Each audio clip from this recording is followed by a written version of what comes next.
and gentlemen, I'm the one and only DJ Storms! And I would like to welcome each and every single one of you back here to the channel, right here on YouTube.com, as of course, you already know who I am, Mr. Controversy, and the operator of the best damn Twitter handle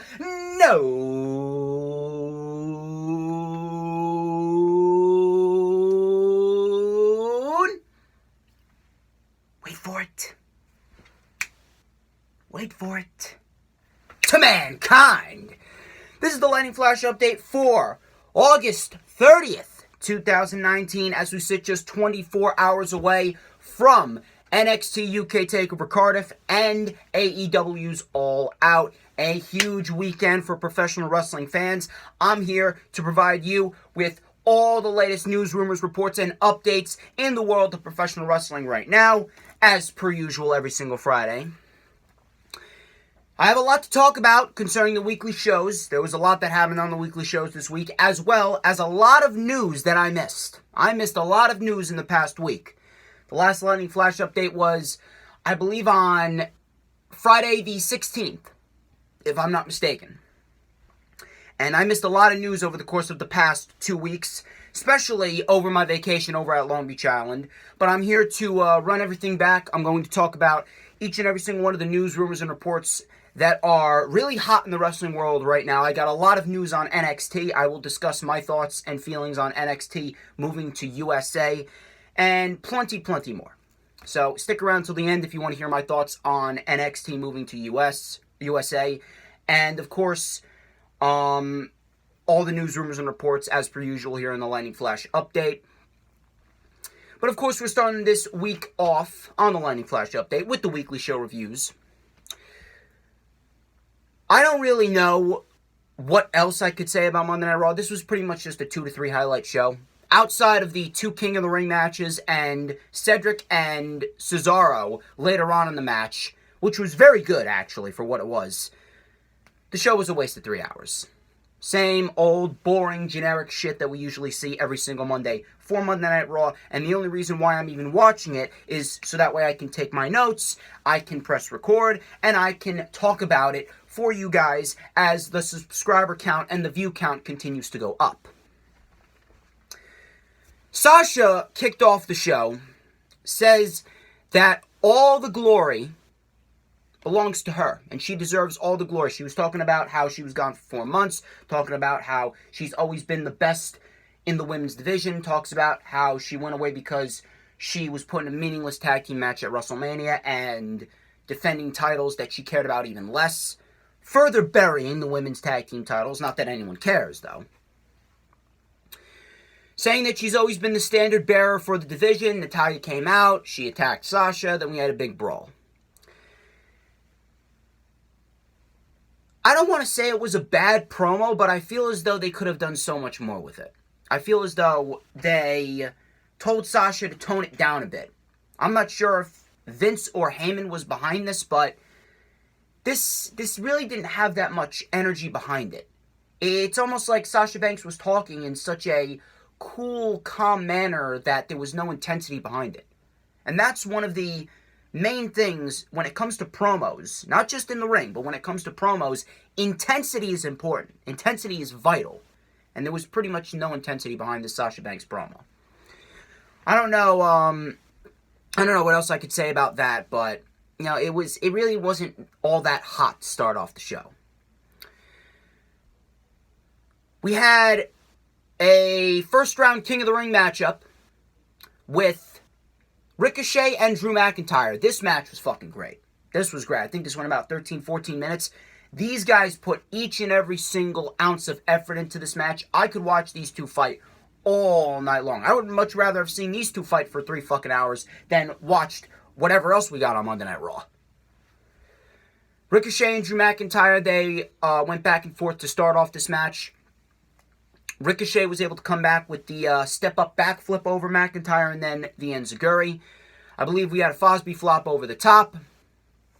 McIntyre, he held on to the ropes, and Ricochet was going for the reverse Rana. McIntyre caught him, He was going for the reverse Alabama slam, but Ricochet rolled him up.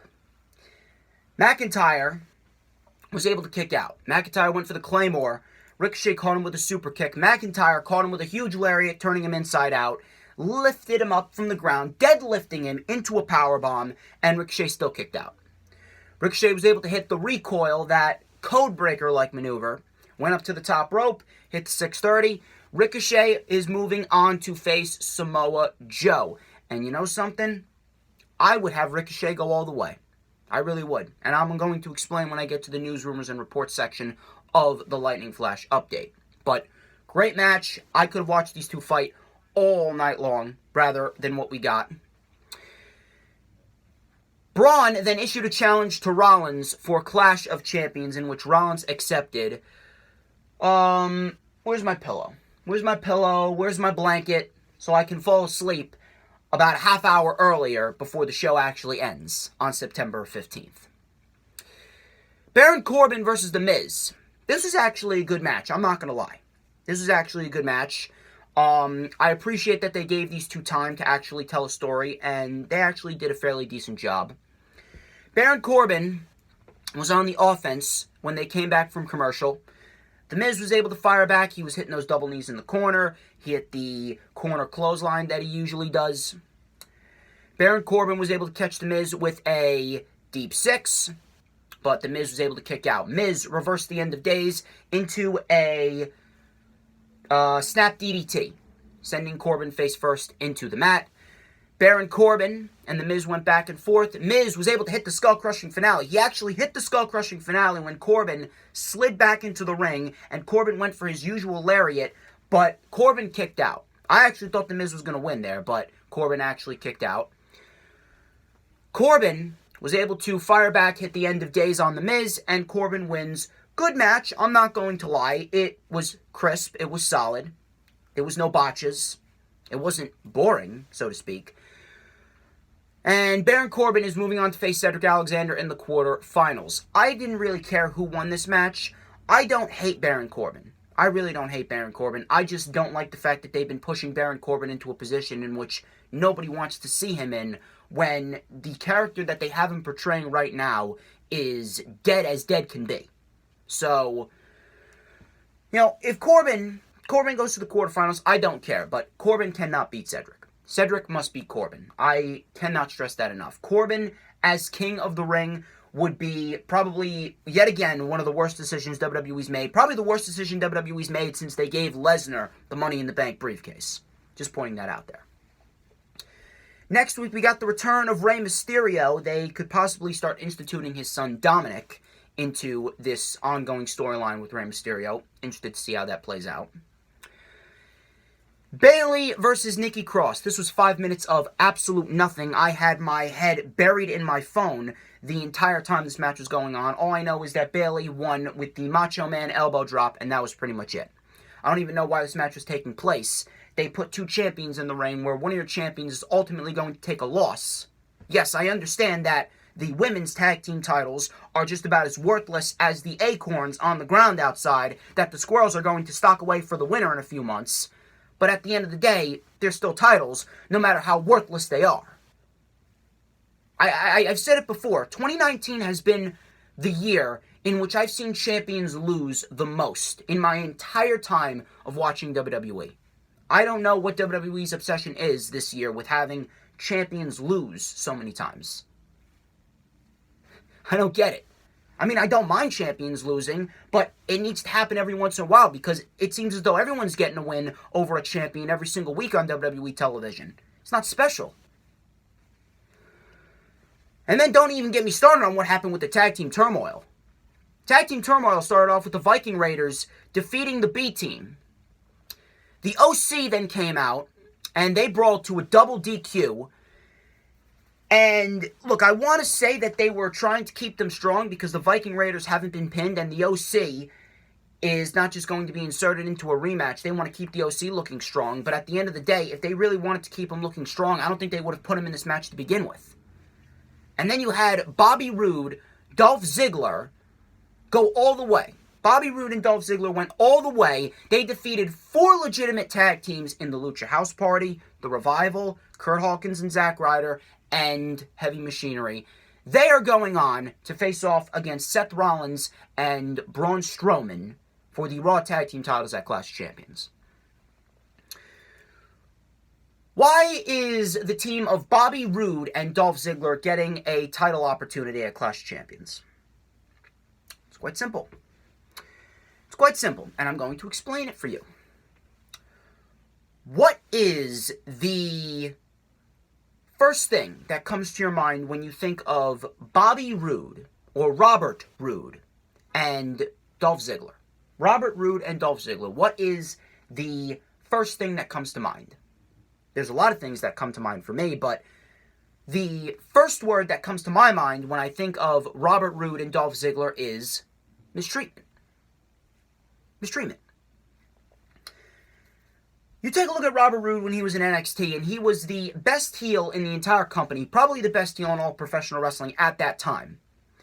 He was putting on some fantastic matches. He had some fantastic storylines. He was made to look like a legitimate main event guy that could carry the fucking company. What did WWE do when they called up Robert Roode to the main roster? They turned him babyface because the crowd was singing along with his theme music, and they barely gave him an opportunity to even showcase what he can do outside of a forgettable 51-day reign as United States Champion and a 2-month reign as Raw Tag Team Champion with Chad Gable that only resulted in one memorable moment throughout that entire reign, and that was when they lost the titles to The Revival 6 days before the Elimination Chamber during WrestleMania season. Outside of that, Robert Roode has been treated so fucking poorly.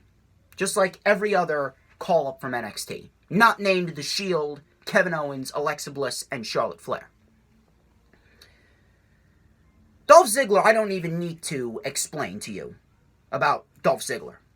I don't even need to talk about Dolph Ziggler and mistreatment. Dolph Ziggler is the definition of mistreatment. You take a look at the definition of mistreatment in a dictionary. You look it up in a dictionary and you will find picture after picture after picture after picture of Dolph Ziggler scattered across the pages. Dolph Ziggler may very well go down as the most mistreated superstar in WWE history. They have mistreated him and booked him into such a shitty position to a point where it's past the point of no return. There is no recovering for Dolph Ziggler in the WWE. Dolph Ziggler. I recently reported that Dolph Ziggler was told by Vince that he would rather pay him to sit at home rather than give Dolph Ziggler his release. So, what does Vince do? Vince McMahon sees Dolph Ziggler wants his release. Instead of paying him to sit at home, Vince McMahon pairs him with a superstar that has been just as mistreated as Dolph Ziggler in the past number of years. And they put him together in a tag team turmoil. They have him go all the way. They have him go on to earn themselves a matchup against Braun Strowman and Seth Rollins at Clash of Champions, where more than likely they're going to win the tag team titles. And WWE is pretty much going to try and sweet talk them into staying. Trying to get them to sign another 5-year contract so that way they won't leave and go to AEW. This is just another decision influenced off of the fear of All Elite Wrestling. WWE knows that they've mistreated Robert Roode. Now all of a sudden they care because AEW is on the horizon with their weekly television show coming in less than 2 months. Take a look at Dolph Ziggler. He asked for his release. So now WWE's plan is to put these two poorly treated individuals in a tag team. They're probably going to win the titles. They're going to give them an opportunity just to try and keep them happy so they'll sign another deal and they won't take their services somewhere else. Simple as that. I don't know what else I can tell you about this entire tag team turmoil and this pairing of Robert Roode and Dolph Ziggler. I don't know what to tell you. If you don't believe that this decision was influenced off of the fear of All Elite Wrestling, you are an absolute dumb fuck. You are a dumb fuck. Sasha Banks and Natalya, this match only went about 4 minutes, and Sasha Banks made Natalya tap out. Then she attacked Natalya afterwards, and that was pretty much it. Sasha Banks looking legit. She's looking legit, obviously, and more than likely than not, she's going to face Becky at Clash Champions, and she's going to win. Next week, we got Ricochet and Joe and Cedric versus Corbin in the King of the Ring quarterfinals for Monday Night Raw. Cedric Alexander and Cesaro. This was a very good match. This is a very good match. A thumbs up point of Monday Night Raw. Cedric and Cesaro, they traded some blows back and forth. We had Cedric diving over the top rope, taking out Cesaro. Cesaro worked on the leg of Cedric for the majority of this matchup. That was the story of this match. Cedric Alexander could not do the normal moves that he does because his leg was injured. Cesaro was able to hit a huge superplex to Cedric Alexander, but Cedric was able to kick out. Cedric, again, could not get his moves done because of the injured leg. He was able to hit a one-legged neuralizer, which actually looked pretty dope. He was trying to go for a one-legged neuralizer, and Cesaro caught him in another half Boston crab. Cesaro was on the victim of a lumbar check. Cedric Alexander got the win, and Cedric Alexander continues his momentum going into his quarterfinal matchup in King of the Ring with Corbin next week. I do have some news on Cedric Alexander, which I will talk about when we get to the news, rumors, and reports section. Styles and Strowman for the United States Championship. This was a typical Braun Strowman match. Not even AJ Styles could bring Braun Strowman to a decent match.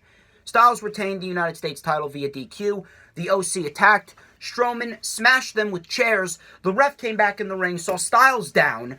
Strowman had the chair in his hand. The ref said, "I heard it. I heard the chair shots," not knowing that he struck Gallows and Anderson because Gallows and Anderson came out to help Styles, and he called for the bell. DQ finish. And then Braun Strowman just beat the OC down with a steel chair. I don't understand why the fuck they are pushing Braun Strowman. I really don't. Braun Strowman has been a dead character for the past year. Ever since that feud with Roman Reigns leading up to Hell in a Cell last year, this entire Braun Strowman act has been dead, and you sacrifice the OC, three guys who should realistically be built up to be a dominant force, three guys that you put back together so that way Gallows and Anderson would stay with the company. They signed 5-year deals, and this is what you do with the OC? This is what you do with the OC. You sacrifice him for a dead Braun Strowman character. And more likely than not, you're going to get one of the worst matches of the fucking year with Braun Strowman and Seth Rollins at Clash of Champions. I swear to God, the booking of Monday Night Raw, the booking of the championship title scene, and the booking of some of these guys on the main roster is absolutely disgusting. It's disgusting. I am literally frustrated watching this shit go down each and every single week. And I just hit my knee on my fucking table. Whatever, I'm not even editing that out. I don't care. But outside of the two King of the Ring matches and Cedric and Cesaro, the show was a waste of time. I really wish that I would have known that only the King of the Ring matches and Cesaro and Cedric would have been the only good parts about Raw. That way I could have skipped everything else.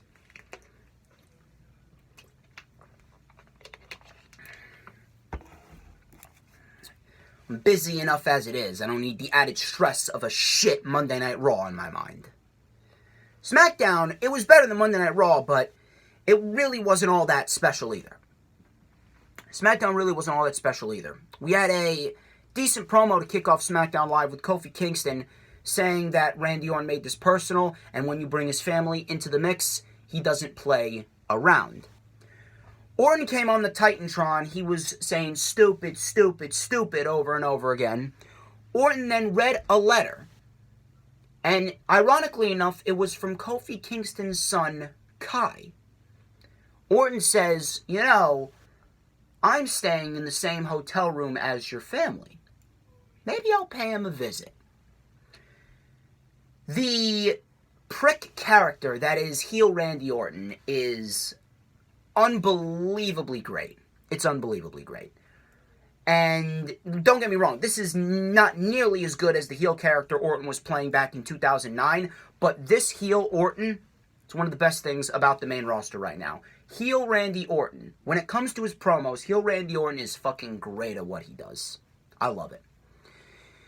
Orton And Kofi then got into a big brawl in the backstage area, which resulted in Orton DDTing Kofi over the table and then walking away saying, "Stupid, stupid, stupid."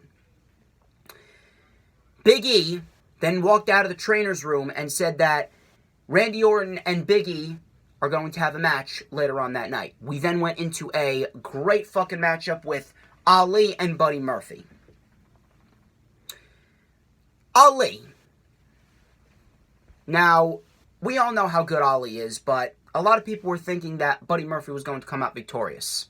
Now, don't get me wrong, it was a good match. We had some great back and forth. We had Buddy Murphy doing his beautiful tope con hero. I think Buddy Murphy may have the best tope con hero in the WWE right now.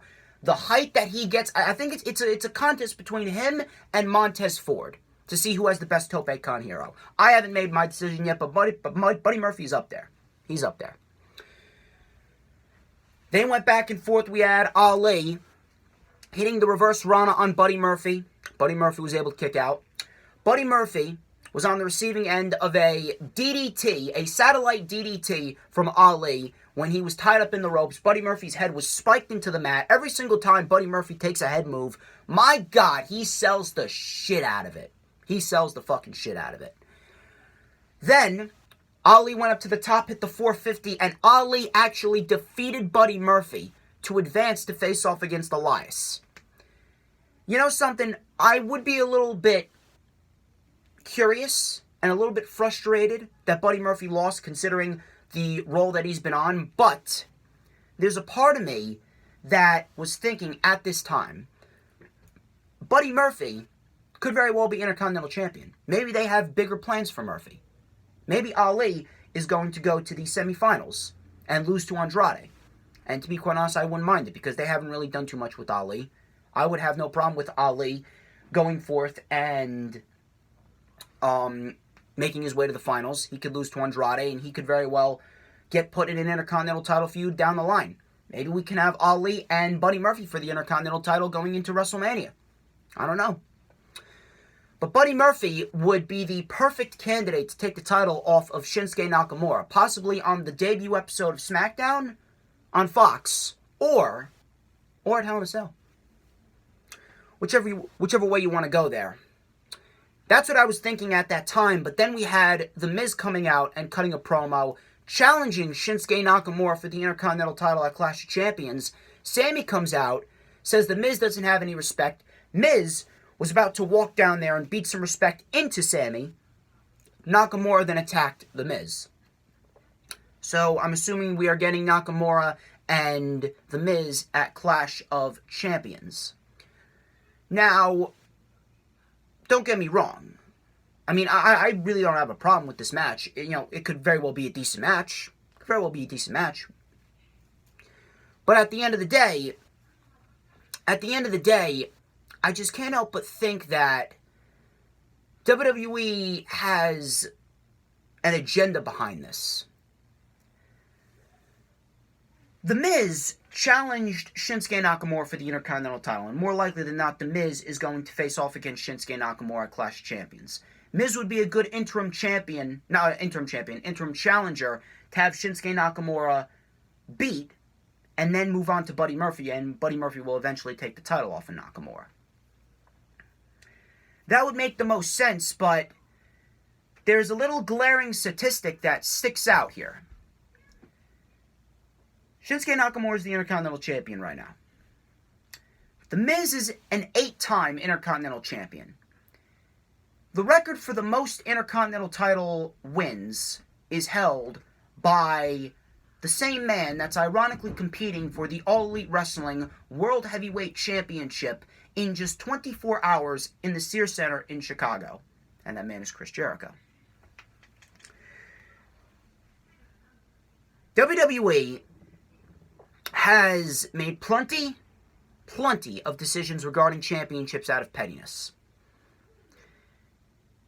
It really wouldn't surprise me if WWE is booking this match to have The Miz defeat Shinsuke Nakamura and tie Chris Jericho's record. Just out of pettiness and as a fuck you to Chris Jericho for signing with All Elite Wrestling. You know, that's just a little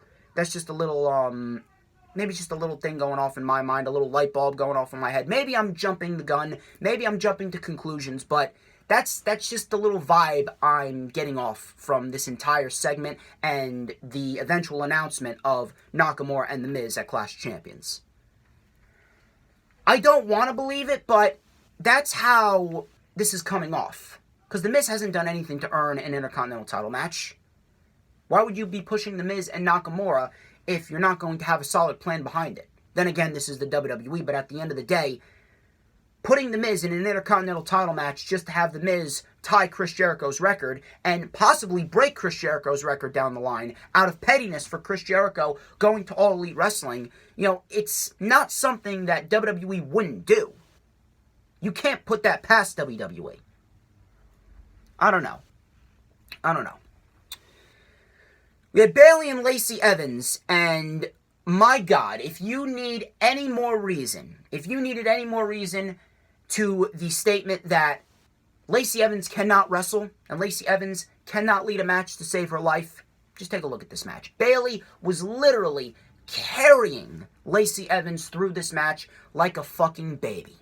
She was carrying Lacey Evans through this match. It was a decent match, but at one point in time, it was a little tough to watch. It was tough to watch because Bayley was pretty much doing all the work. Lacey Evans was pretty much getting her big moves in there. We had a suplex to the outside. We had a springboard moonsault by Lacey. Bayley ended up winning with the Bayley to belly. She hit a second Bayley to belly. And by the way, Lacey Evans takes the Bayley to belly so fucking horribly. She goes fucking limp. It's dead weight for Lacey Evans. Lacey Evans goes limp, she goes dead weight, and Bayley has to do all the work by fucking muscling her up. And then she hits the elbow, and Bayley defeats Lacey Evans. Obviously, ahead of her title match against Charlotte at Clash of Champions. Randy Orton and Big E. It was decent for what it was. And I really hope that Randy Orton and the Revival, they actually do form a permanent faction, and I do hope that they're going to win the tag team titles and the WWE Championship at Clash of Champions, and I'm going to talk about the Revival and the New Day, the potential matchup for the tag team titles at Clash of Champions when we get to the news, rumors, and reports section. Elias cut a ridiculously bad promo. This promo was ridiculously bad. It's the same shit that we've heard with Elias. It's the same shit that we've seen with Elias. I don't really know what you want me to say about this. He was sitting on the throne with the crown and the scepter. Kevin Owens came out, hit the stunner on him. He walked away. Drake Maverick and R-Truth came out. R-Truth was going to pin Elias and win back the title. Drake Maverick pulled him out, and Drake Maverick won back the 24/7 championship. This was a complete waste. A waste of 7 minutes. Chad Gable and Shelton Benjamin in the last round of the King of the Ring tournament, the first round, it only got 5 minutes. How are you going to give Benjamin and Gable 5 fucking minutes? Chad Gable won in 5 minutes. You wasted 7 minutes on Elias and the fucking 24/7 title when those 7 to 8 minutes could have easily been given to Chad Gable and Shelton Benjamin, and you could have made Chad Gable and Shelton Benjamin a fucking classic. You could have made it a fucking show stealer, but instead, no. You sacrificed 7 to 8 minutes on SmackDown for Elias and the fucking 24/7 title. I don't give a shit who you are. If you are going to try and justify the 24/7 title in any way, shape, or form, if you are even a fucking fan of the 24/7 championship, I have absolutely zero respect for you. I have zero respect for you whatsoever. This title and the concept is absolutely fucking horrible, and it's taking away from shit that is much more vital than it. I really don't know what else I could say about the 24/7 title. I swear to God, I hope to God that the 24/7 title is fucking abolished. I hope to God that Fox says, we're not going to stand for this bullshit. This title's gone when SmackDown Live moves to Fox. I hope to God. I hope to God. I cannot stand it. I cannot fucking stand it. Bryan and Rowan then demanded an apology from Roman. Roman checked the footage, and apparently Rowan was the guy. So Bryan said, "How could you lie to me?" Started slapping the shit out of Rowan, and then he took the microphone and said, "I trusted that man for the last year. I had nothing to do with it. Someone must have blackmailed Rowan. We had a spear to Bryan, and that was pretty much it." I don't know where the fuck they're going with this. I really don't. The intrigue is fading, and fading quickly. The interest in this Roman Reigns attacker angle is dwindling very, very quickly. They are doing what they usually do. WWE is overbooking it, overplaying it, overexposing it, and pretty soon it is going to fall flat on its face. That was pretty much that to end SmackDown Live. 205 Live, on the other hand, was fucking excellent. 205 Live, on the other hand, was fucking excellent. And if you want to take 50 minutes out of your day to watch 205 Live, please do. 205 Live is doing some great shit. Arya Daivari and Kalisto kicked off the show. This was a good match for what it was. This played up to the storyline of Gran Metalik being attacked in the back and Lince Dorado possibly leaving behind the Lucha House Party.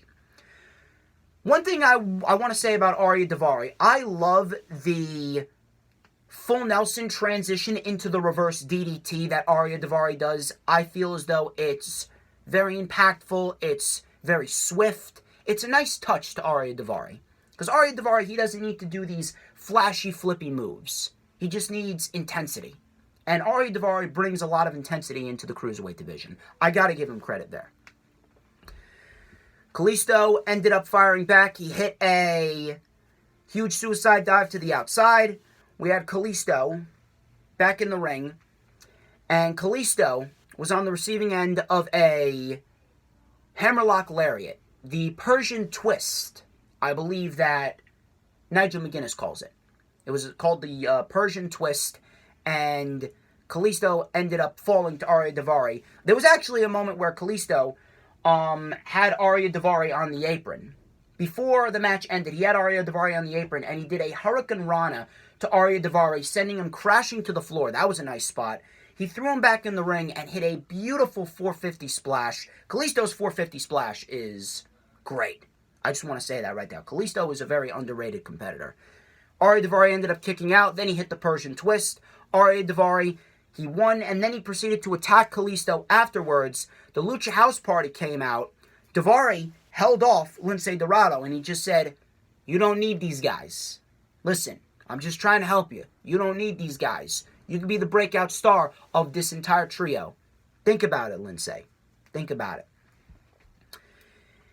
And I do have some news on Kalisto and Gran Metalik once we get to the news, rumors, and reports section as well. I have a lot of news and rumors that I want to talk about. I do have a lot. Tony Nese was in the back, and he basically said that being a premier athlete isn't working for him. So obviously, Tony Nese is going to amp up his game a bit. We could very well see the return of a heel Tony Nese. You never know. And if a heel Tony Nese is going to be resurfacing, I think that Tony Nese's first target should be Oney Lorcan. I would love it.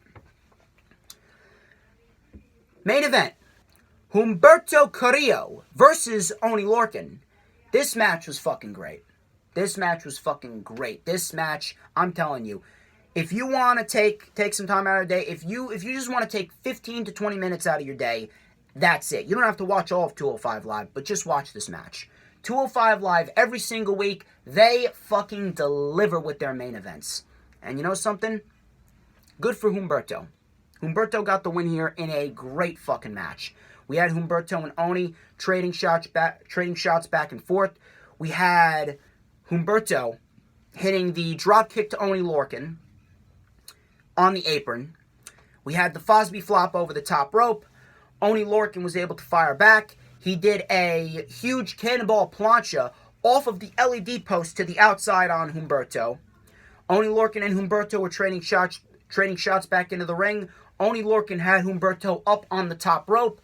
Humberto hit a gourd buster off of the top, sending Oney Lorcan to the floor, and then hit that twisting splash.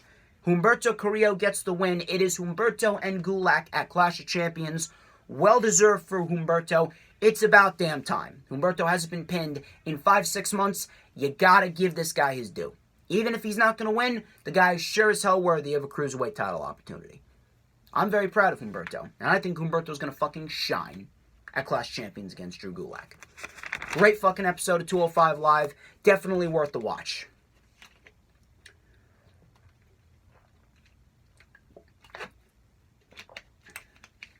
NXT UK.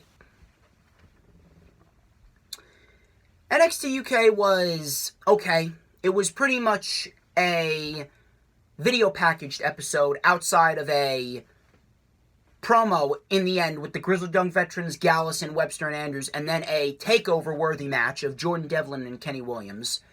Show started off with Ilya Dragunov taking on Tyson T-Bone. I'm really not too big of a fan of Tyson T-Bone. He doesn't really add too much.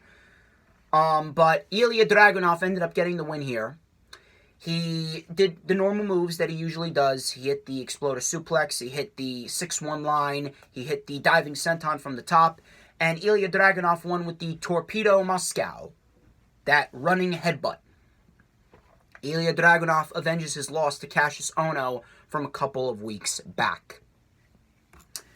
Gentleman Jack Gallagher called out Cassius Ohno, and they will be having a match next week. Going back to what happened a few months ago with Jack Gallagher's foot being underneath the bottom rope when Cassius Ohno went to pin him, and Cassius Ohno ended up getting the win, but the ref didn't see Jack Gallagher's foot on the bottom rope. We had a decent match with Joseph Connors and Oliver Carter. This was Oliver Carter's debut, and Joseph Connors ended up spoiling it. I don't really know where they're going with Joseph Connors. I don't really think that Joseph Connors is going to amount to anything in NXT UK. I also don't understand why you wouldn't give the win to Oliver Carter. It was a decent match, don't get me wrong, but Joseph Connors ended up getting the win. I see a lot more value in Oliver Carter than I do with Joseph Connors when I take a look at NXT UK.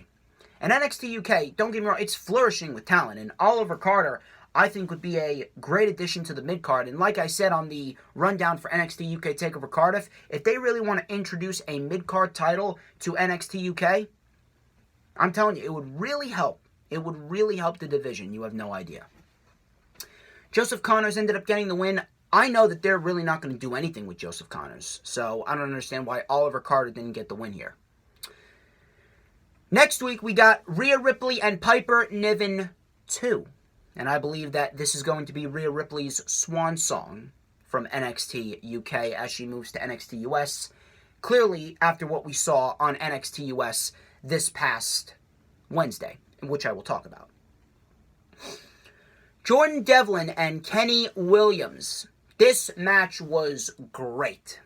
There's always that one gem on NXT UK. This was that one gem. This match was takeover worthy. I really don't know why they didn't put this match on NXT UK TakeOver. You could easily have put this match on NXT UK TakeOver, and it would have made the show that much better. NXT UK TakeOver is stacked already, but if you put this match after what these two men did, I'm telling you, they would have stolen the fucking show. Jordan Devlin and Kenny Williams. Jordan Devlin was wearing down Kenny Williams in the beginning portions of this match. We had Kenny Williams coming back with a lot of springboard elbows. We had springboard elbows off the apron, off the top rope, springboard elbows, and Kenny Williams pretty much taking Jordan Devlin to springboard elbow city. Jordan Devlin, down the line here, hit a beautiful fucking moonsault. He hit a beautiful fucking moonsault to the back of Kenny Williams. Jordan Devlin's moonsault is gorgeous. If you have not seen Jordan Devlin's moonsault, my God, I fucking love it. Jordan Devlin is, without a doubt, exactly what he says he is. Jordan Devlin is the MVP of NXT UK. There is absolutely no one on NXT UK that measures up to what Jordan Devlin can do. Every single time Jordan Devlin's in a match, Jordan Devlin fucking delivers. Jordan Devlin ended up winning with that backdrop driver, where he pulls him from the ground and just drops him on the back of his neck. Jordan Devlin gets the win. I don't really know where they're going with Jordan Devlin. Like I said, a mid-card title would really be vital in NXT UK, and it would really help NXT UK for the guys like Jordan Devlin, because I know Jordan Devlin isn't going to be beating Walter anytime soon for the WWE United Kingdom Championship. I know that. Right now, I heard that Jordan Devlin is just going to be working on his time in progress. I believe he's the Progress Champion, if I'm not mistaken. So, I don't really know why they would give Jordan Devlin the win. Jordan Devlin's going to be spending a lot of time in progress. I guess they're just keeping Jordan Devlin on NXT UK for the time being, just to, make sure that the people know, hey, I'm still here. Hey, Jordan Devlin is still in NXT UK. And in the main event segment, we had the Grizzled Young Veterans coming out, and they were complaining that they had to defend their titles in a triple threat tag team match. They were saying it's ridiculous. They were saying it's unfair. Gallus came out, and they were going, oh, hey, Gallus is in the house. The only thing that would make this time worse would be the two Welshmen, Flash Morgan Webster and Mark Andrews, and then they came out, and then we got a big brawl. And the show faded to black with all three teams brawling ahead of their matchup at NXT UK TakeOver Cardiff in just 24 hours.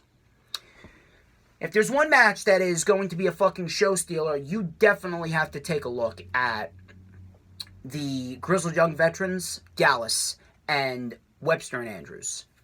I'm telling you, these guys are going to go all fucking out. It is their biggest show to date. This card is actually looking better than TakeOver Blackpool, if I'm going to be quite honest with you. This card is looking 1,000 times better than the matches at TakeOver Blackpool. And TakeOver Blackpool had a great card. In my eyes, TakeOver Blackpool was actually better than NXT TakeOver Phoenix at the end of January. This could very well be better than TakeOver Toronto. You never know. NXT.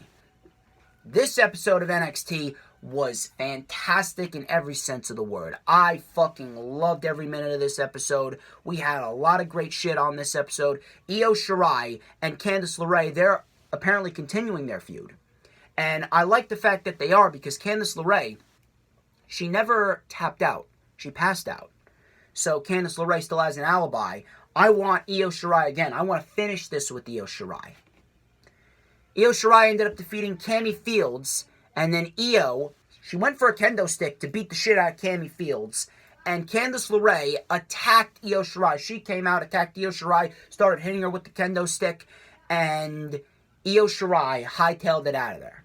We could very well be getting another match between Candice and Io sooner rather than later. We had a match between Dominik Dijakovic and Keith Lee, and my fucking god, it was fantastic. Spectacular in every sense of the word. Take 10 minutes out of your day, watch this fucking match, and you will see what I'm talking about. Dominik Dijakovic and Keith Lee, they were exchanging some haymakers in the beginning of this match. Dominik Dijakovic fired back, hit a discus big boot on Keith Lee. Keith Lee was sent to the outside. Dominik Dijakovic does a fucking Fosby flop and lands on his feet. He does a fucking Fosby flop over the top rope and lands on his feet. Dominik Dijakovic then throws Keith Lee back into the ring, takes out Keith Lee momentarily, and he does a fucking moonsault. He does a moonsault. A picture-perfect moonsault. He gets the full rotation and lands stomach first onto Keith Lee. Keith Lee kicked out. Dominik Dijakovic was on the receiving end of a pop-up spinebuster slam on the apron, which looked fucking brutal there. Keith Lee cut Dominik Dijakovic off at the path, up to the top rope. Keith Lee delivers a fucking Spanish fly. Yes, you heard me correctly. Do not adjust your phones. Do not adjust your laptops. Do not adjust whatever device you are watching this video on. He did a fucking Spanish fly. No, I did not stutter. No, I'm not talking about something on 205 Live. He did a fucking Spanish fly to Dominik Dijakovic, and Dijakovic kicked out. I'm telling you right now. You know, I take a look at Tyler Bate and the shit that he does. Dominik Dijakovic and Keith Lee, they're pretty much the reverse Tyler Bate. You take a look at Tyler Bate and you don't even expect Tyler Bate to be lifting up people that are 5 times heavier than he is. He's 5'9", 190 pounds. He delivered a picture-perfect fucking Tyler driver to a 300-pound Walter. You take a look at Dominik Dijakovic and Keith Lee, and they're doing Fosby flops and moonsaults and slingshot planches and Spanish flies. It's mind-boggling how these guys are able to do half the shit that they do. It's ridiculous. Keith Lee, after the Spanish fly, says, "Fuck this, I'm going to end it." He's going up to the top rope. He's looking for the moonsault. Keith Lee's looking for the moonsault. And Dominik Dijakovic chops the legs down from underneath Keith Lee, crotches him on the top turnbuckle. Dominik Dijakovic has him in the torture rack and hits the feast your eyes, that knee strike. And Dominik Dijakovic gets the win in a fantastic match, which could very well go down as the best NXT television match of the entire year. Probably the best NXT television match since Pete Dunne, Adam Cole, and Ricochet from October of last year. We had Shayna Baszler, Jessamyn Duke, and Marina Shafir coming out to address the crowd. And before Shayna Baszler could even get a word out, Rhea Ripley's theme music comes on. Rhea Ripley's coming out, and you can hear the crowds going crazy. They were chanting, "Rhea, Rhea, Rhea." Rhea yanks the microphone out of Shayna Baszler's hand. Rhea goes, "I know what you're going to say. You're going to say you've beaten everyone. But you haven't beaten me, bitch." Rhea Ripley and Shayna Baszler. I'm going off on a limb, and I'm going to say that Rhea Ripley and Shayna Baszler is going to happen on the debut episode of NXT on USA Network. If you really want to get some views and you really want to make a statement on your very first episode, you're going to have Shayna Baszler and Rhea Ripley. And, you know, it's pretty interesting because Shayna Baszler could very well not be called up at all. And I'm going to explain that when I get into the news, rumors, and reports section. Again, I have a lot of news. And then in the main event, we had the Undisputed Era versus the Street Profits in a rematch from NXT TakeOver Toronto for the NXT Tag Team titles. This was a great match in every sense of the word. It wasn't better than Keith Lee and Dijakovic, but this was a great match nonetheless. Montez Ford and Angelo Dawkins. They were wearing down Bobby Fish for the beginning portions of this matchup until Kyle O'Reilly was able to cut off Montez Ford. Angelo Dawkins made the tag, and he was throwing around Bobby Fish. He was throwing around Kyle O'Reilly. We had a spot where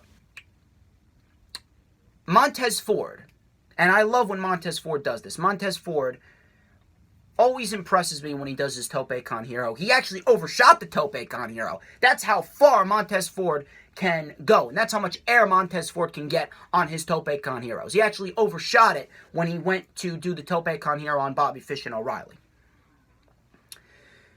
We had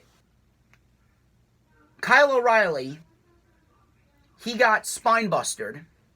And then it was actually Angelo Dawkins that hit the frog splash on Kyle O'Reilly, but Bobby Fish pulled him out.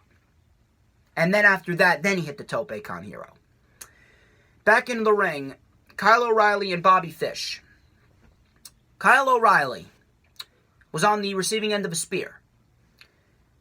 Then Bobby Fish was going to get a spear as well, but Bobby Fish, I believe he ducked it, and Angelo Dawkins went into the turnbuckle, if I'm not mistaken. Montez Ford, he missed the frog splash, and then Kyle O'Reilly and Bobby Fish hit the high-low, the total elimination, and Bobby Fish and Kyle O'Reilly, they make history. Bobby Fish and Kyle O'Reilly, the Undisputed Era, become the only 3-time NXT Tag Team Champions in NXT history. And now, all that's left is Roderick Strong. One more win, and the Undisputed Era prophecy is going to come true. Next week, we got Velveteen Dream and Kona Reeves, and then we also got Adam Cole and Jordan Miles for the NXT Championship. So NXT, they're really getting you excited for what is to come on the debut episode of NXT on USA Network. They're really getting everything that they can in, they're hyping the shit up, and they're doing whatever they can to make everyone possible watch the debut episode of NXT on USA Network. Excellent episode of NXT. I cannot wait to see Joe Miles and Adam Cole next week. I think it's going to be a fucking great match. I cannot wait to see how they play out with Roderick Strong and Velveteen Dream. And I think it's going to be on the September 18th episode when NXT goes live. Excellent episode of NXT. I have no complaints about it. I'm very much looking forward to seeing what they do in the coming weeks. Now, onto the news, rumors, and reports. And I got a lot. My first report actually comes from the Golden One Center, which is the place where Hell in a Cell is being held. I believe it's the first Sunday in October. I believe it's October 6th, if I'm not mistaken. Apparently, the Golden One Center is advertising Bray Wyatt, The Fiend, taking on Seth Rollins for the Universal Championship. Listen. I love The Fiend. And I love Bray Wyatt's new gimmick. I love Bray Wyatt's new character. I love how they've been handling him. But as we speak right now, Bray Wyatt is in no way, shape, or form ready for a world title reign. Not this character. What has Bray Wyatt done to earn a world title reign and a world title shot? Same thing with Braun Strowman. You take a look at Braun Strowman and how they've been booking Braun Strowman. Why is Braun Strowman getting this matchup against Seth Rollins at Clash of Champions? He beat Bobby Lashley at Extreme Rules. Okay, how many people have beaten Bobby Lashley? Finn Balor beat Bobby Lashley back at WrestleMania in 4 minutes. Is he worthy of a Universal title match? And he beat a jobber on Raw Reunion. That's it. Then he took a 2-week vacation and came back the Raw after SummerSlam. Why is Braun Strowman getting this opportunity? It doesn't make any sense. Same thing with The Fiend. All he did was beat Finn Balor in a 3.5-minute matchup at SummerSlam. All of a sudden, that's worthy of a Universal title match? One win does not get you a Universal title opportunity. I understand that you want to keep The Fiend special, but there's no reason why you can't have him compete in a jobber match here or a jobber match there and have him develop a winning streak. If it was up to me, the man that would take the title off of Seth Rollins would be Ricochet. I would have Ricochet win the entire fucking King of the Ring tournament. Get a shot at Hell in a Cell against Seth Rollins. Ricochet wins the title. You could have Ricochet and The Fiend for the Universal Championship at WrestleMania. You have Bray Wyatt, The Fiend, face off against some other people. You could have Bray Wyatt and The Fiend face off against Seth Rollins himself after he loses the Universal Championship. You could have Bray Wyatt and The Fiend. You can have Bray Wyatt, The Fiend face off against someone like Styles or Cedric. Give him some meaningful wins and have him develop some sort of a winning streak. Have him develop momentum. One match does not warrant a Universal Championship title opportunity. They have been pretty much gifting title opportunities to anyone. They gifted it to Samoa Joe after he lost the United States Championship. All he did was attack Kofi Kingston, then we got a WWE Championship match. Dolph Ziggler came back after 5 months. He attacked Kofi Kingston. Oh, he gets a WWE title match at Super Showdown. The Miz, he hasn't won a goddamn thing. Oh, he's challenging Shinsuke Nakamura. There's your matchup for Clash of Champions. The Revival. Oh, they challenged the New Day. They beat the New Day. 1 win. Oh, they get a title opportunity at Clash of Champions. It's ridiculous. I get that you want to book Bray Wyatt's character special, but there's nothing stopping you from having him develop some more momentum. Put him in meaningful feuds and have him come out victorious. Bray Wyatt as Universal Champion cannot become a reality until WrestleMania. WrestleMania is the proper time to do it.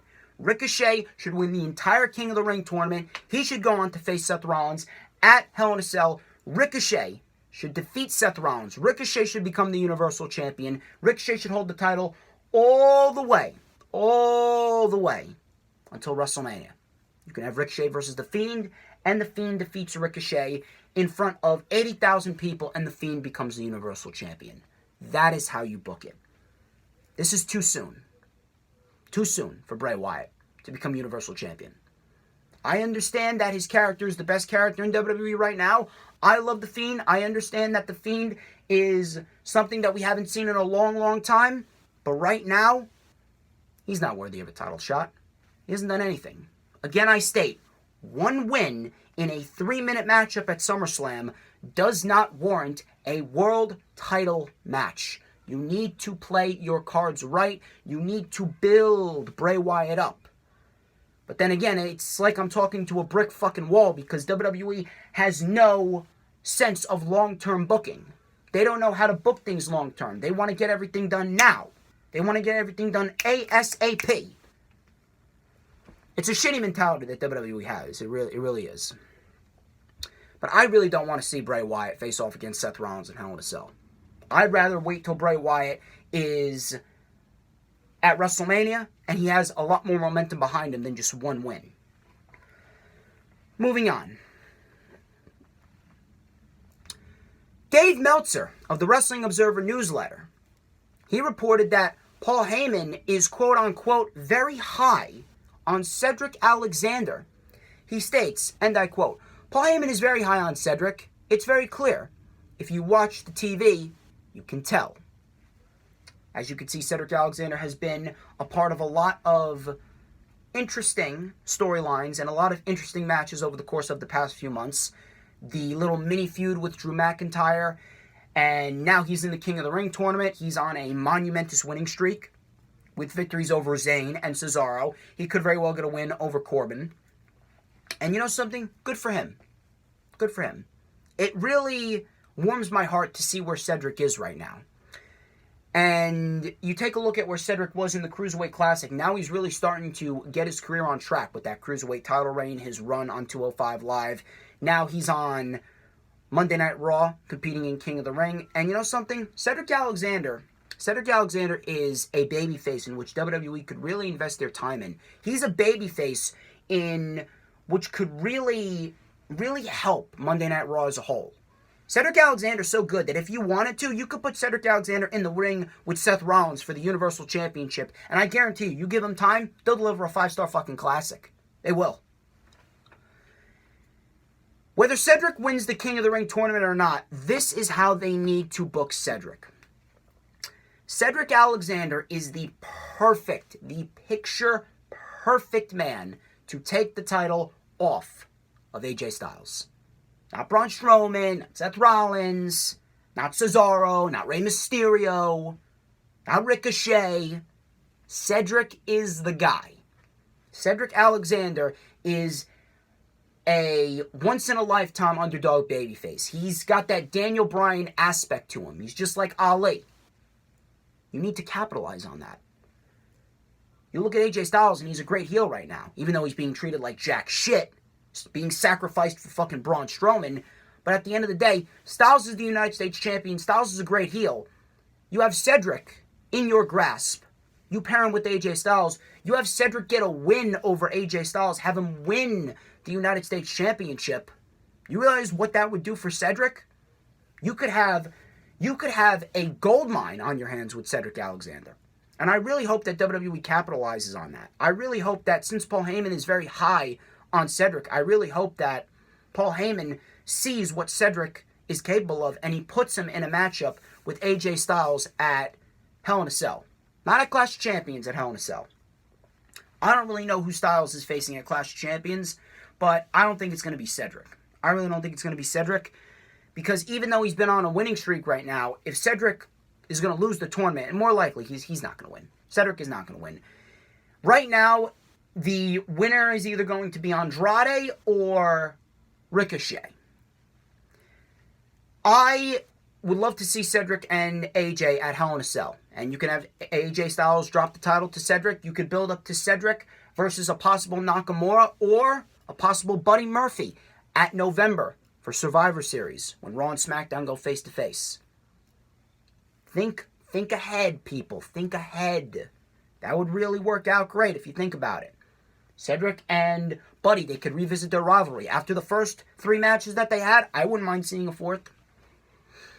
I genuinely hope that Paul Heyman does go forth with that. Cedric Alexander is the correct man to take the title off of AJ Styles, and it needs to happen at Hell in a Cell.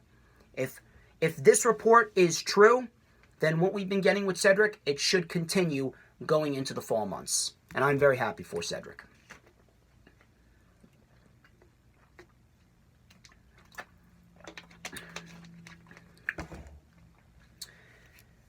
My next report comes from Mike Johnson of PW Insider. Keith Lee is starring in an upcoming movie on Netflix called The Main Event. Mike Johnson stated that Lee will likely be getting a major push when the movie gets released. Johnson wrote, and I quote, NXT star Keith Lee will have a tremendously important and large role in the film. One source noted that they wouldn't be surprised to see Lee get a big push timed with the release of the film. Now, although some people may be questioning this, they're going to be like, how is Keith Lee going to get a push? He just lost to Dominik Dijakovic back on NXT this past Wednesday. Yes, he did. However, WWE posted a YouTube exclusive, and they posted it on Twitter, of Keith Lee getting interviewed by Kathy Kelly outside of Full Sail. Keith Lee, he was confronted by Jordan Miles. Jordan Miles is ironically getting an NXT Championship match next week. Keith Lee said to himself, it's kind of funny. You've only been here 2 months and you're already getting an NXT title opportunity. Miles asked him to be in his corner. Keith Lee goes, of course I'll be in your corner. So Keith Lee hinting a little bit at a possible heel turn. We could very well see Keith Lee turn heel on Jordan Miles, and Keith Lee and Jordan Miles could very well be going into a program. If this is the big push that they're talking about, I wouldn't mind it at all. Keith Lee turns heel, goes into a feud with Jordan Miles. I think a heel Keith Lee would be fucking great. I think a heel Keith Lee would do wonders for him. We could very well see Keith Lee as North American champion as a heel. Keith Lee, keep your eye on Keith Lee. Keith Lee, right now, I feel as though he's been a victim of wrong place, wrong time, because a lot of stars have come in and overshadowed him a bit. But if he turns heel on Jordan Miles, like they're teasing, it's going to do wonders for him. I guarantee it. I got a lot of news on NXT as well. A lot of NXT news. Dave Meltzer spoke about the Street Profits and their recent loss of the NXT Tag Team titles. He stated that them losing the titles had nothing to do with Raw having segments with the Street Profits. He stated, and I quote, they are remaining as NXT wrestlers even though they will continue with non-wrestling segments on Raw.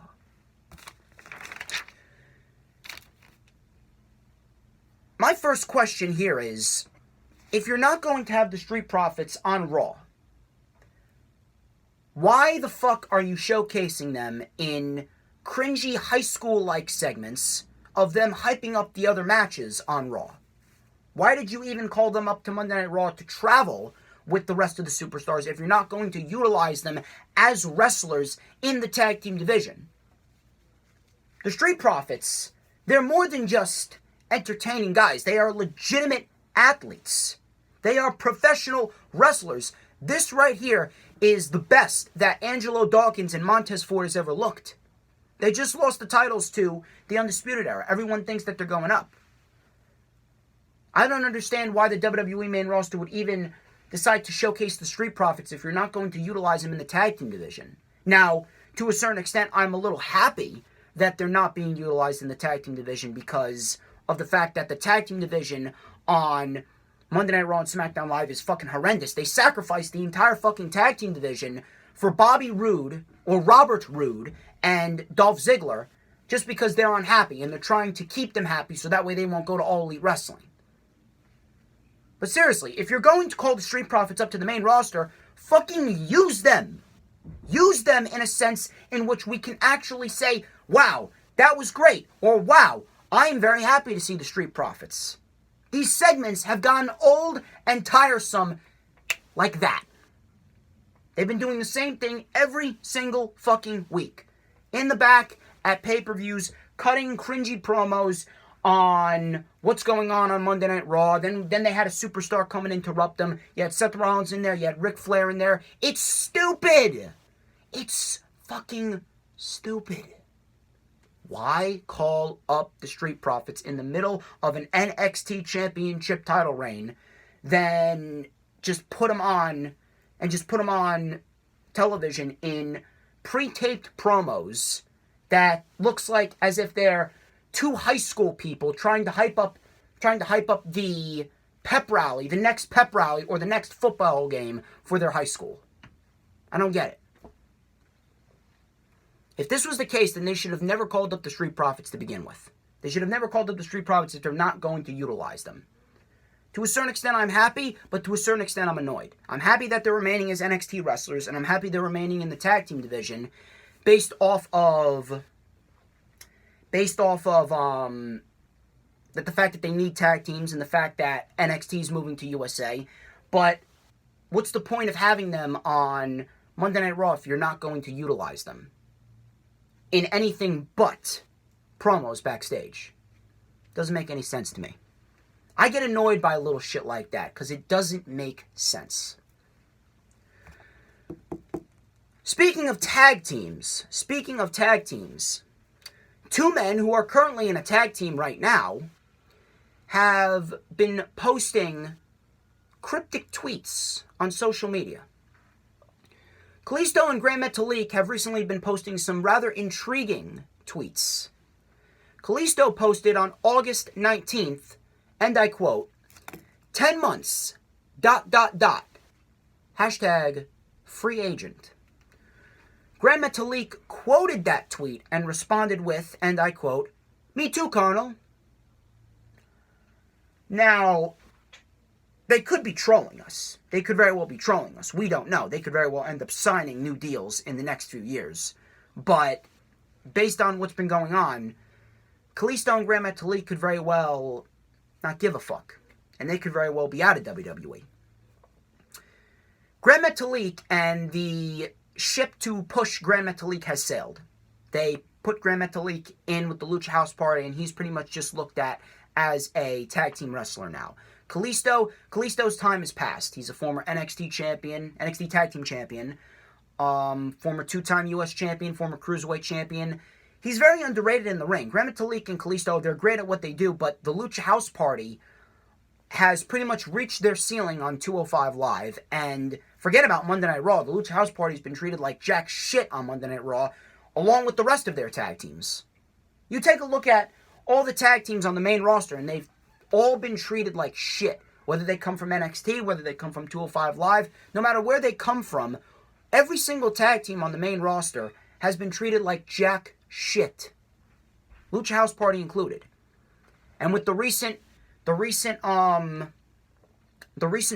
that they have going on with Lince Dorado and Arya Daivari, that could very well result in Lince Dorado turning heel, them breaking up the Lucha House Party. Lince Dorado could have a change in attitude. He could very well go forth with a strong heel run on 205 Live. Hell, he could very well end up becoming Cruiserweight Champion. But what are you going to do with Kalisto and Gran Metalik? Are you going to utilize him in the tag team division? I have no faith in WWE to actually do it.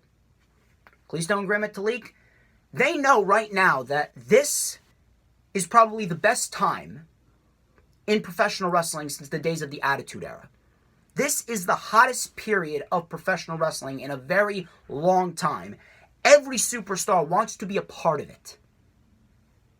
I wouldn't be surprised if Kalisto and Gran Metalik are out of here in 10 months. And by next summer, they could very well join the All Elite Wrestling Tag Team Division. Look at the tag teams that they already have right now. You can imagine that Kalisto and Gran Metalik would be a fucking phenomenal addition to the tag team division. They could do so much more in AEW that they've ever done in WWE.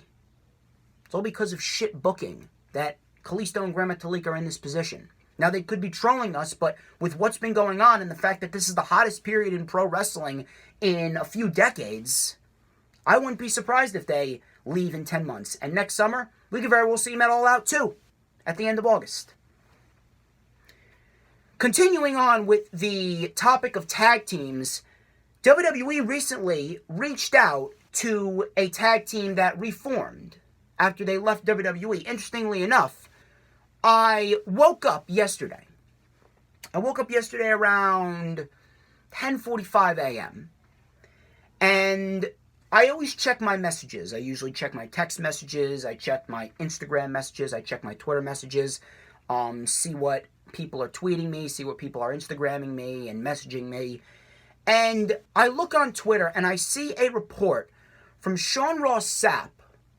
Sean Ross Sapp wrote an article about what Dave Meltzer reported, and I have a lot of reports from Dave Meltzer here in this episode. Dave Meltzer apparently noted that WWE has reached out to Enzo Amore and Big Cass. Yes, you've heard me correctly. And they offered him a contract to come back to NXT, although it is unclear whether they have accepted the offer or not.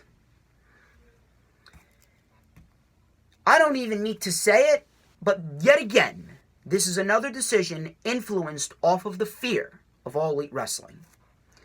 This is pretty much WWE saying, without actually saying, that they fucked up with Enzo and Cass. They put Enzo Amore on 205 Live, and they had him go forth in a horrendous reign as Cruiserweight Champion. Big Cass did nothing. Big Cass, he had the potential to succeed, but he was nowhere near ready. They both left. They both got released. Enzo Amore due to sexual assault allegations, and Big Cass due to public intoxication and poor work ethic. They revamped themselves and redid themselves on the independent scene. Now they're back together. Big Cass is wrestling, and Enzo Amore just returned. And right now they're making a name for themselves on the independent scene. They recently got done wrestling against Jon Moxley just last month. The WWE is pretty much doing this because of what's going on in the world of professional wrestling right now. WWE is pretty much saying, fuck the sexual assault allegations. Fuck the fact that Big Cass had bad work ethic. We don't want these guys going to All Elite Wrestling. You take a look at the tag team division right now in All Elite Wrestling. You have the Young Bucks, the Lucha Bros, the Best Friends, the Dark Order, Angelico and Jack Evans, SCU, Jungle Boy and Luchasaurus, a possible LAX in October if they decide to book LAX as Chris Jericho's mystery partners. Can you imagine if they add Enzo Amore and Big Cass? For all we know, they could have very well signed the deal with AEW. Right now, AEW only has 45% of their roster revealed. We could very well see Enzo Amore and Big Cass in AEW. They could very well have signed a deal. We just don't even know. WWE is literally trying to lock down everyone possible. WWE has been trying their asses off. They have literally been pulling money out of their ass to try and offer it to whoever they possibly can to have them stick with the WWE.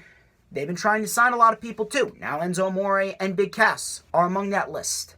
They've been trying to lock down everyone possible because they know that once AEW hits October and the way that they have been booking their shows and the overwhelming fan support that they have been getting, you know for a fact that AEW is going to put forth their best foot against WWE. And again, it's not even AEW that wants the war. It's Vince McMahon that wants the war.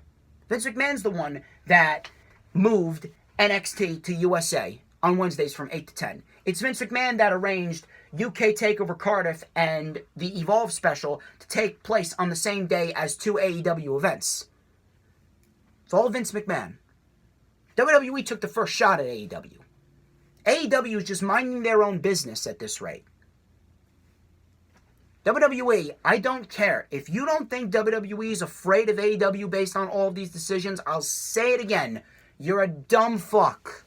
You are a dumb fuck. You need to open your eyes. The WWE has been making decision after decision since the announcement that AEW was going to be a thing at the beginning of the year.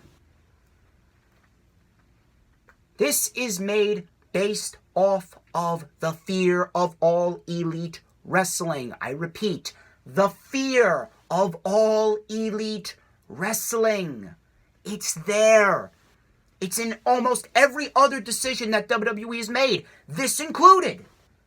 They're trying to lock down Enzo Amore and Big Cass. And besides, they do need tag teams. They do need tag teams in NXT. But most of it is pretty much based off of AEW. They do not want Enzo and Big Cass to go to AEW, because if they do, then that tag team division is only going to flourish. Even more than it's already flourishing right now. Moving on, speaking of the tag team division, Dave Meltzer noted on the Wrestling Observer Radio that the decision to have a New Day revival match at Clash of Champions was made weeks ago. Now, I believe he reported this a little bit after SummerSlam. He stated, and I quote, "The revival is going to get a shot at the New Day for the SmackDown tag titles, which was pitched last week, and it's pretty clear that's happening." Now, don't get me wrong. I love that the Revival are getting a tag team title match against the New Day. I love it. But at this rate, I don't even need to say it. But once again, WWE is trying to cater to someone, try and keep them happy. So now, this is the third time. This is the third time that they're trying to get the Revival to stay. The Revival has turned down every single offer that the WWE has offered him ever since January, when they originally asked for their release. They gave him the tag team titles back in February, and the Revival turned down the offer. They had him lose the titles to Ryder and Hawkins, and they had him scoot along the ring to Usihat. You gave him the titles again back in June, and you tried to get him to stay again, and what happened? They turned down a second contract offer. Now, not only are you giving them a tag team title opportunity, but you're also pairing them with Randy Orton. And now we have the possibility of Orton and the Revival in a legitimate stable, with Orton as the WWE champion and the Revival as the tag team champions. But you know something? It's not all that simple. Money and championships isn't all that the Revival want. The Revival want the tag team division in WWE to flourish. The Revival want the tag team division in WWE to be taken seriously. And the WWE hasn't been doing that at all. The WWE is nobody to blame but themselves on why the Revival won't sign. And you know something? I don't even think the Revival are going to sign this time. If the Revival end up winning the tag team titles, okay. If they end up going into a faction with Randy Orton with all three of them as champions, okay. Are they going to resign? No. The Revival is dead set in their ways, and no matter what WWE does, no matter what they do, the Revival is gone. They're gone. By the summer of next year, they are gone. To All Elite Wrestling, they go. End of story, period. This was a report that's been going around, and it's pretty much died out. And Tom Colohue reported that some people within the WWE are thinking that they need to tone down Bray Wyatt's Fiend character because they can't have him appear on USA or Fox as something straight out of a nightmare. Tom Colohue states, and I quote, "They want a happy medium. This is something special, but it needs to be special without scaring half the audience away. Bray should have been on TV to follow up after SummerSlam, but there was an argument over what Bray should appear. Changes might need to be made to get a character everyone is happy with." First off, toning down the Fiend would be the worst possible decision that they could possibly do. I describe the Fiend as a diamond floating in a sea of shit. WWE has produced some shitty things, but the Fiend is that one gem, that one diamond that we can look at and be proud of with the WWE. I do not want to see the Fiend toned down. If you want to get rid of the Lantern, okay, that's fine. But everything else, keep doing what you're doing with Bray Wyatt. Keep the unpredictability of Bray Wyatt going. Keep the specialness of Bray Wyatt going. You cannot just tone down this Fiend just because a few kids are scared of it. If kids are scared of it, then they don't have to watch. If people are scared of it, then they don't have to watch. People don't have to watch when it comes to stuff like this. If some people are scared of it, then you're doing your job.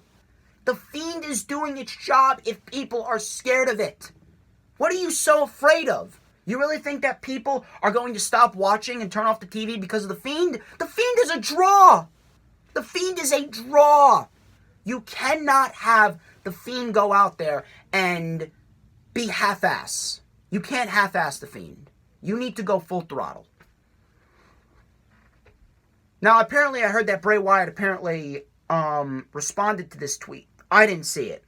I'll have to scroll through and look back at it, but I truly hope that this report's not true. More reports from Dave Meltzer. Speaking on the Wrestling Observer newsletter, Dave Meltzer speculated that with NXT moving to the USA Network next month, Shayna Baszler's main roster call-up might be called off. He states, Shayna, at her age, do they move her up? And I know Shayna was going to be moved up.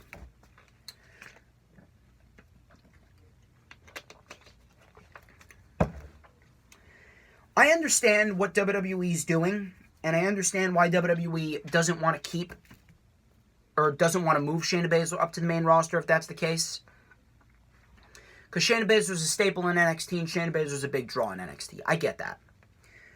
But at the same point in time, what are you going to do with her once she loses the NXT Women's Championship? You can tell when someone's time is up, and Shayna Baszler, her time's up. Her time's up. Realistically speaking, Shayna Baszler should have never gotten another opportunity at the NXT Women's Championship. She should have never beaten Kyrie. She should have gone up to the main roster back in November. But apparently, WWE didn't want to do that. I don't know why. I have my theories why, and I've said it in the past, but at the end of the day, it is what it is. But right now, the WWE main roster, they need some fresh faces. And you know that Fox is going to want someone like Shayna. As far as the NXT Women's Division goes, I think they would be just fine without Shayna Baszler. Look at who they have. Io Shirai, Candice LeRae, Kacy Catanzaro, Bianca Belair, Mia Yim, Chelsea Green when she eventually debuts. They now have Rhea Ripley. They could possibly have Toni Storm. Toni Storm could very well lose the NXT UK Women's Championship and move to NXT UK. I think that the NXT Women's Division will be just fine. I think it's time to get some new faces in the title picture as far as NXT goes, and I think it's time to get some new faces on the main roster. I don't think Shayna needs to be in NXT anymore. Shayna doesn't. Shayna's time in NXT is over. Shayna Baszler needs to go to Fox Sports, so that way we can get some new matches, some new faces, some new storylines, and a lot more interesting material on the main roster as far as the women's division goes as well. Because as far as the women's division goes, ever since WrestleMania, the storylines, the matches, the feuds, and the overall vibe of the women's division has been very lackluster, very boring, and just downright uninteresting. So at this rate, I think Shayna Baszler would fare much better on the main roster right now than NXT. Meltzer also spoke about the rumored third hour of SmackDown Live when the show moves to Fox, and he discussed 205 Live. He stated, it may mean 205 Live goes to WWE Network, although a lot of people think 205 Live is going to disappear, and it probably should, because talk about a failed experiment, that's a failed experiment. It pains me to say it, but I kind of agree with him. But it's not 205 Live's fault. It's not the people on 205 Live. It's the WWE's fault that 205 Live has been such a failure, in a sense. I don't want to say it's a failure, but in terms of views, it is a failure. The WWE had something special coming out of the Cruiserweight Classic.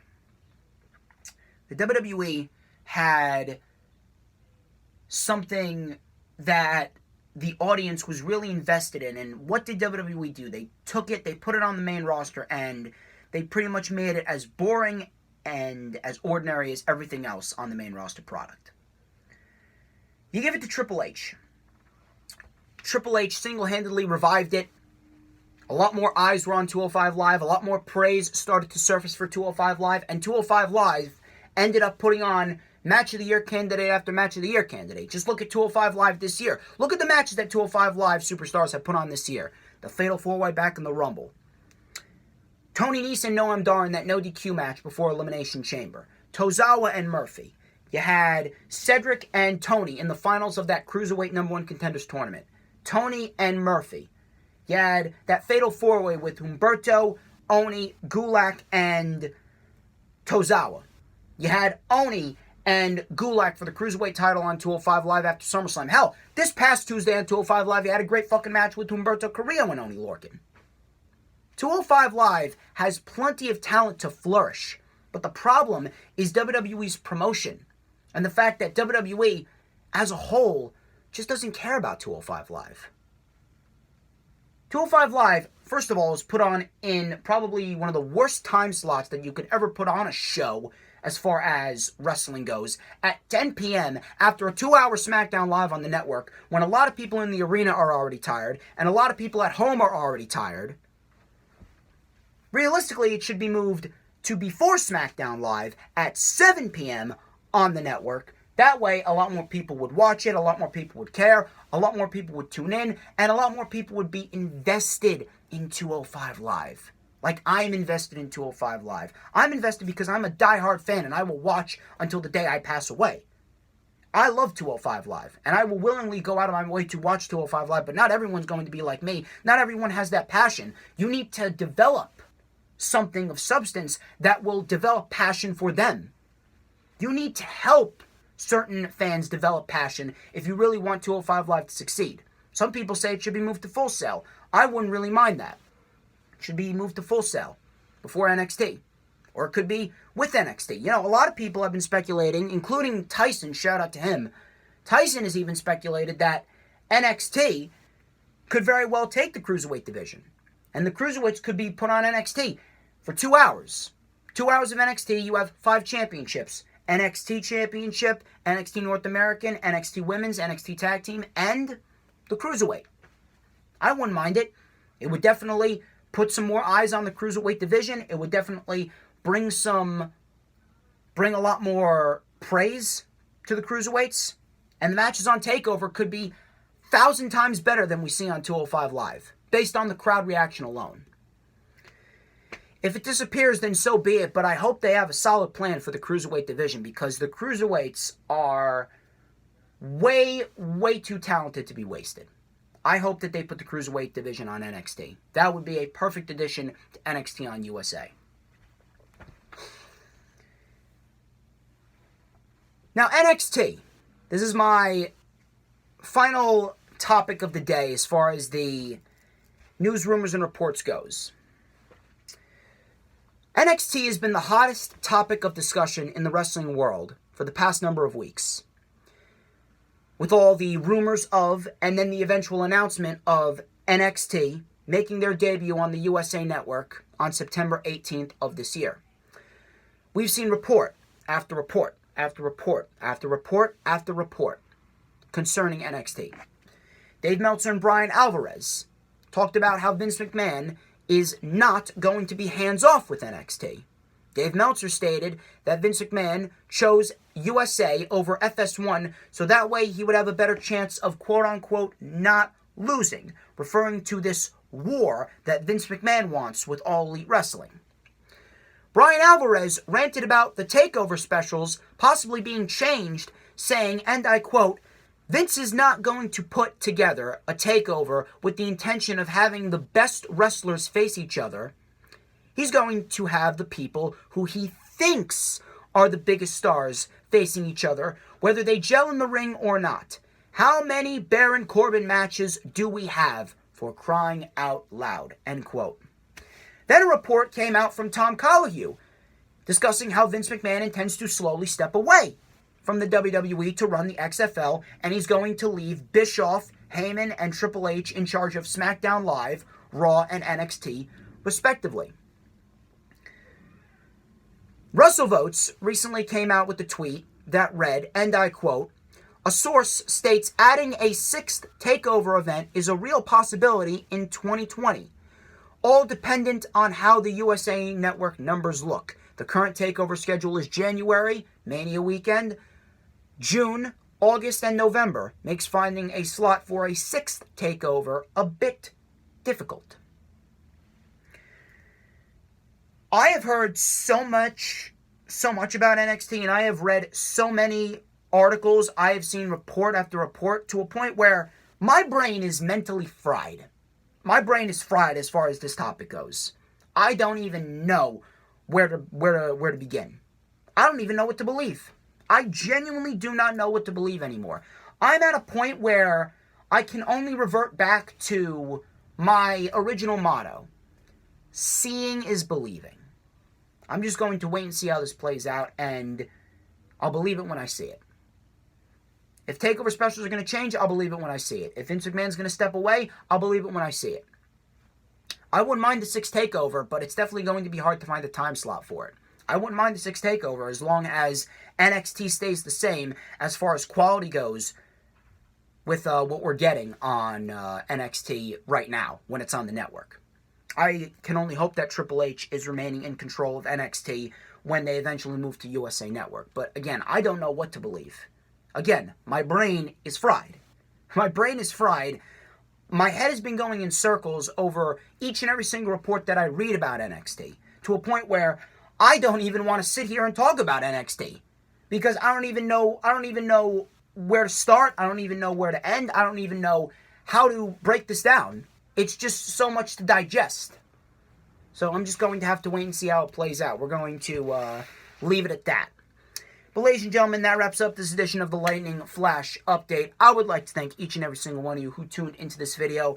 A couple of things. Follow me on Instagram at @TheDJStorms. Follow me on Twitter at @ManOfCharisma. Let's try and get this video to 15 thumbs up, if you will. Leave a comment down below. What are your thoughts about NXT moving to USA? What are your thoughts about the weekly shows this week? I also want you guys to hit that subscribe button if you haven't already done so. We are on the road towards 1,400. We are less than 50 subs away from 1,400. We're going to try and get there by Clash of Champions. I don't know if we're going to do it, but it's a possibility. We could possibly get there by Clash of Champions. Who knows? I would very much like to get there by Clash of Champions, or very well by the end of September. I want you to hit that notifications bell with a huge coup de grace. That way you will know whenever I pop up on YouTube, because whenever I pop up on YouTube, it is the best time to be on YouTube. Go and check out the rundown for NXT UK TakeOver Cardiff and the rundown for AEW All Out. I will post both links in the description. And if you haven't already noticed by now, in my past videos, I have announced that next Monday, on Labor Day, on September 2nd, I am going to be commentating my first few matches during the Rutherford Street Fair, because Crowbar has arranged Rescue Mania, a little pre-show event, a little teaser before the actual Rescue Mania event, possibly at the end of the month. I'm going to get more details on that. But starting at 12 noon, Crowbar is organizing 6 matches, and I'm going to be commentating on some of those matches. You can come down to the Rutherford Street Fair. You can meet me. You can meet Crowbar. You can meet all the Rescue Mania wrestlers. It's going to be a damn good time, ladies and gentlemen. That is the Rutherford Street Fair on Ames Avenue near St. Mary High School in Rutherford, New Jersey, on Labor Day, September 2nd, starting at 12 noon. 12 noon, ladies and gentlemen. Do not miss it. So far, we have 3 matches set. We have Andrew Anderson taking on the Patriot. We got the Meadowlands Monster taking on Gunner Trash for the North American title. And we got a rematch from last year's Labor Day with Crowbar taking on Sebastian Cage.